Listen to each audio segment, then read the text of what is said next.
from Storehouse Media. Sherrie, how are you? And I'm glad we were decided to do a little bit of an interesting topic today. How are you? How are you, Sherrie? I'm doing great, absolutely great. And you're absolutely right. It is an interesting topic. And our guest is Debbie J. Goldman, PhD. So, Dr. Goldman, welcome to the show. Thank you. I'm so happy to be here. We're talking about labor and employment, and so this is interesting because here's I'm going to throw it right at you in this short interview because I'm on a roll already. When you think about specifically enough, do people really want to work anymore, or is it only certain people? It's tough to define what people's dreams are in work now. Defining work and what's satisfaction for people in work. Well, I think Freud got it right. There are two things that we want in life. One is that we want love, and the other is that we want meaningful purpose. And meaningful purpose often is the work we do. Right. And if they don't feel like it's meaningful, what's the purpose of doing it? Well, we can give meaning to work, and particularly if we have a collective voice in the way we work. And to me, a collective voice means a union. If we have a voice in how we work, then we can make it more meaningful for us. Now, the book I wrote, Disconnected, is about call center workers, and it traces the history of the degradation in the working conditions. 50 years ago, if you called your telephone company with a problem with your bill, or you called the telephone company to order new service, the person who answered the phone probably lived in your community, knew you, and thought that providing good service was a core part of her job and gave her satisfaction. But now, with the introduction of surveillance using our computers, speed up, and the pressure to sell, sell, sell, the job has really deteriorated. And what that leads to for people is stress. When you don't find meaning, you don't have control over how you do your work, it's stress. So people don't like those kind of jobs. No. Go ahead, Sherry. Yeah, my mama used to say, find what you love to do and you'll never work a day in your life. And she did, I'm trying to follow in her footsteps. But what I find interesting, you have like decades of experience in this area. You've got a couple masters, you've got a PhD. Why did you choose call centers?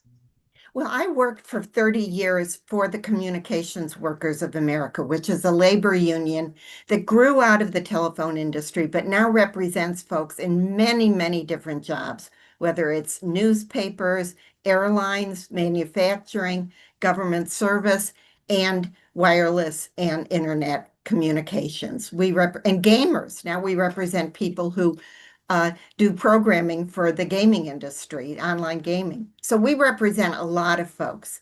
One of the things that I did when I was in the research department of this large union represents over 500,000 people across the United States in almost every community. One of the things that I did was that I assisted our folks who worked in the call centers to figure out well, they figured out, but how to use what they knew to influence their employers, often through our collective bargaining, our contractual negotiations, to try and make the working conditions such that they could really provide good service to customers. And I am sure that your listeners are very aware of how frustrating it is when you make a call or chat online with somebody in a call center. And a lot of that is not because of the people at the other end who are taking your calls or your online chat.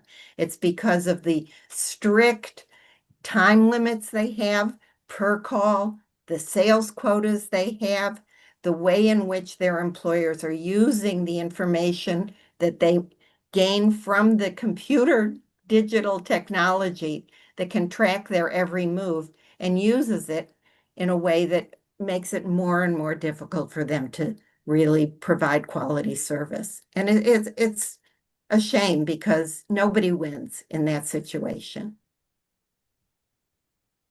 Yeah. Sherrie, what are your thoughts on this? I think that it's true because we do not have a great experience, Sherrie, when we're on customer service and talking to people at all.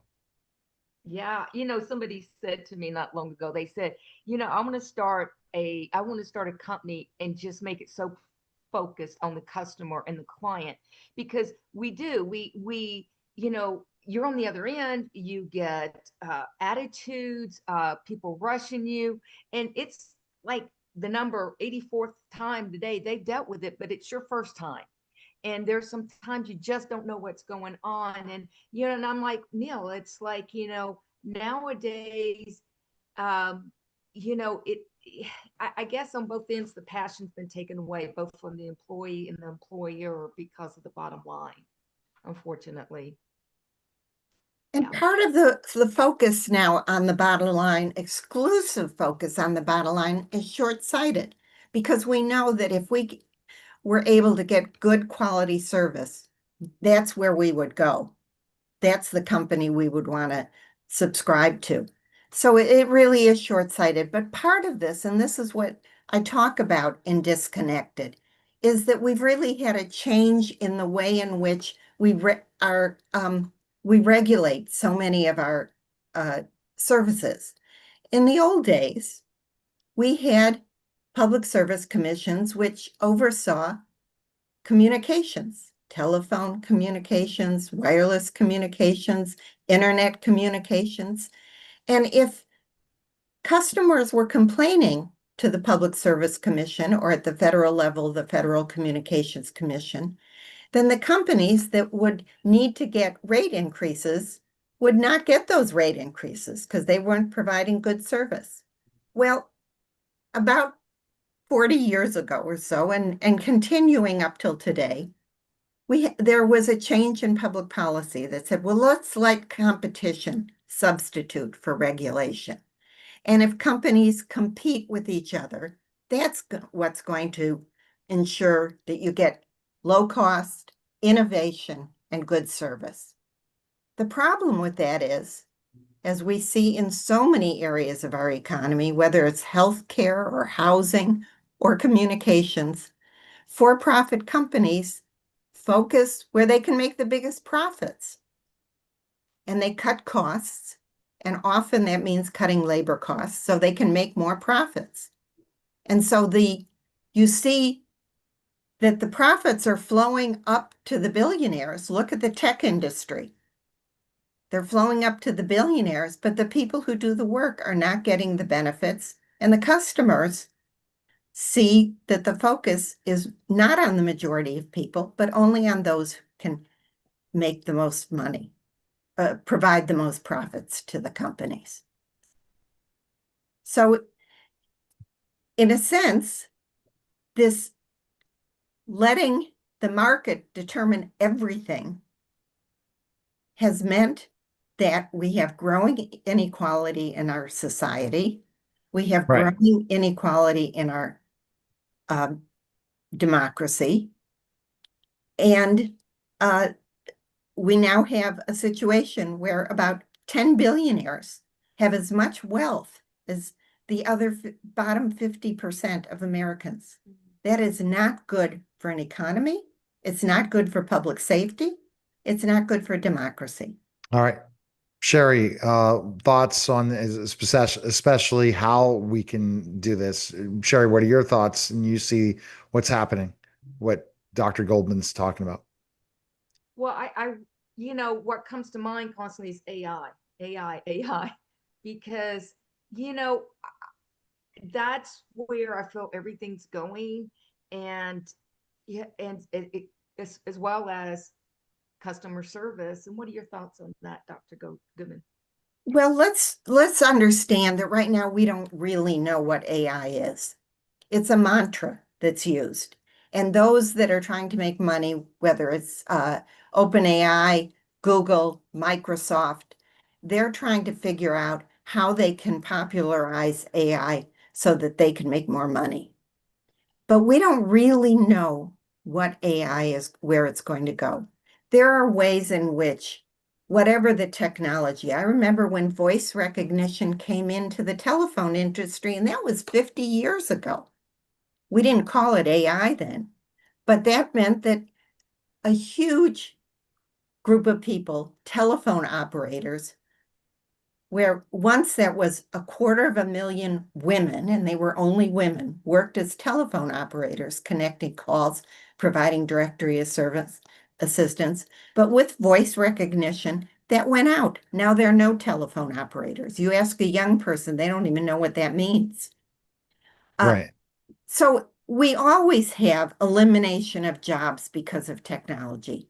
The question then becomes, who determines how the technology is going to be deployed? Is it going to be deployed in a way that helps the people who do the work? Or is it going to be deployed in such a way that you take away the skill, let the automated technology do the work, and in the end, make a lot of errors? I think a fascinating example is the way that our new Secretary of Health and Human Services used AI to generate a report on the health of our country. It was riddled with errors. Right now, ChatGPT, if they can't come up with something, they make it up. They make up a footnote. And that's what we discovered with that report. So we don't know yet how all this is going to be done. Mm-hmm. And here's the thing, that when technology and other opportunities, and that goes back to the education piece of things, where we got to look at the specific education. But I see that there is a problem of, you saying, fulfillment and work, where a lot of young people, they don't want to work, and that is something that's going to have to be understood, of why the value of work, how much they want to work, do different things, and looking at that direction of where things are going. Because you're right, the billionaires, the high level people are saying, what we want to do is we want to go ahead and we're going to replace those jobs if we don't find in the technology, in the history of technology, always something else comes upon that. And that's what we have to look at specifically, how that works, what AI is good for and not. And that means educating people on what that value is. I think one of the biggest destroying of call centers is the outsourcing overseas. It's one of the worst painful experiences, and that's not good customer service. And just to cut the bottom line, you're saving money by having people that really don't understand your needs. That was a big mistake.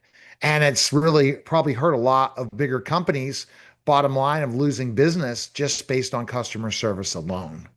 Well, I want to talk a little bit about the outsourcing. And actually, there's outsourcing not just overseas, but within the United States as well.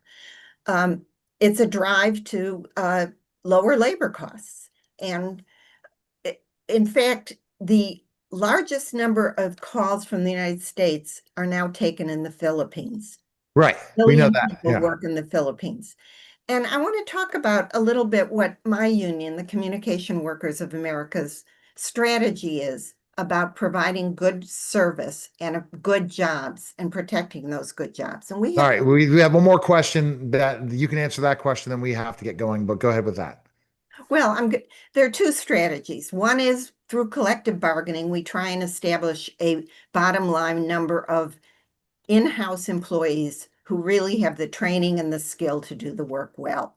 And the second thing is that we actually make relationships with call center workers in the Philippines, in the Dominican Republic, in Mexico, because we understand that if they have the ability in those in some of them very repressive countries, the ability to come together to improve their work, then they will raise their living standards, and therefore the drive to send work to lower cost countries will be diminished. So we need to, as working people, make connections with people around the world, not see them as competing with us, but rather how can we together work to ensure that all working people have good jobs.